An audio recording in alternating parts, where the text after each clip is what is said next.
विश्वं दर्पणदृश्यमाननगरी तुल्यं निजान्तर्गतं पश्यन्नात्मनि मायया बहिरिवोद्भूतं यथा निद्रया यः साक्षात् कुरुते प्रबोधसमये स्वात्मानमेवाद्वयं तस्मै श्रीगुरुमूर्तये नमः इदं श्रीदक्षिणामूर्तये। बीजस्यान्तरिवाङ्कुरो जगदिदं प्राङ्निर्विकल्पं पुनः मायाकल्पितदेशकालकलना वैचित्र्यचित्रीकृतं मायावीव विजृम्भयत्यपि महायोगी वयस्वेच्छया तस्मै श्रीगुरुमूर्तये नमः इदं श्रीदक्षिणामूर्तये।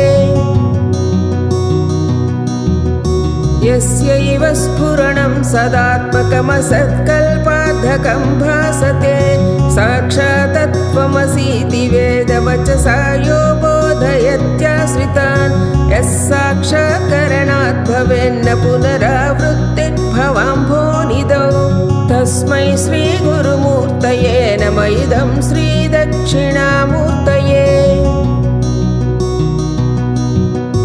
नानाच्छिद्रघटोदरस्थितमहादीपप्रभाभास्वरं ज्ञानं यस्य तु चक्षुरादिकरणद्वारा बहिस्पन्दते जानामीति तमेव भान्तमनुभात्येतत् समस्तं जगत् तस्मै श्रीगुरुमूर्तये नमः इदं श्रीदक्षिणामूर्तये।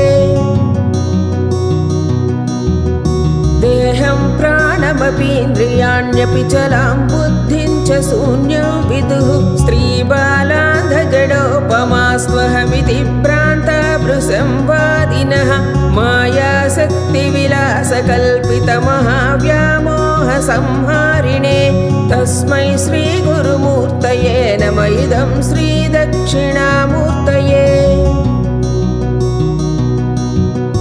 राहुग्रस्तदिवाकरेन्दुसदृशो माया समाच्छादनात् सन्मात्रः करणोपसंहरणतो यो बुत्सुषुप्तः पुमान् प्रागस्वाप्समिति प्रबोधसमये यः प्रत्यभिज्ञायते तस्मै श्रीगुरुमूर्तये नमः इदं श्रीदक्षिणामूर्तये।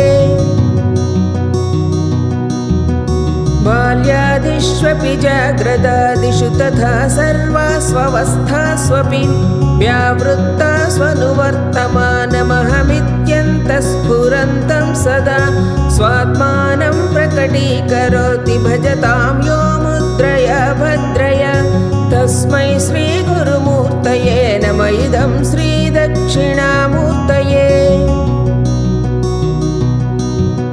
विश्वं पश्यति कार्यकारणतया सस्वामि सम्बन्धतः शिष्याचार्यतया तथैव पितृपुत्राद्यात्मना वेदतः स्वप्ने जाग्रति वा एष पुरुषो माया परिभ्रामितः तस्मै श्रीगुरुमूर्तये नमः इदं श्रीदक्षिणामूर्तये।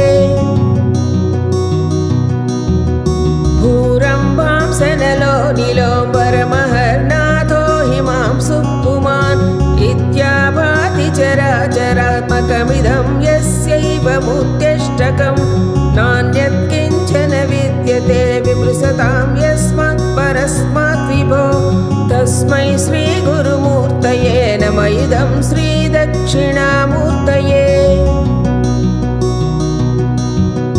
सर्वात्मत्वमिति स्फुटीकृतमिदं यस्मादमुष्मिन् स्तवे तेनास्य श्रवणात् तदर्थमननाध्यानाच्च संकीर्तनात् सर्वात्मत्वमहाविभूतिसहितं स्यादीश्वरत्वं स्वतः सिद्ध्येतत् पुनरष्टधा परिणतं चैश्वर्यमव्याहतं तस्मै श्रीगुरुमूर्तये नमः इदं श्रीदक्षिणामूर्तये। तस्मै श्रीगुरुमूर्तये नमः इदं श्रीदक्षिणामूर्तये। तस्मै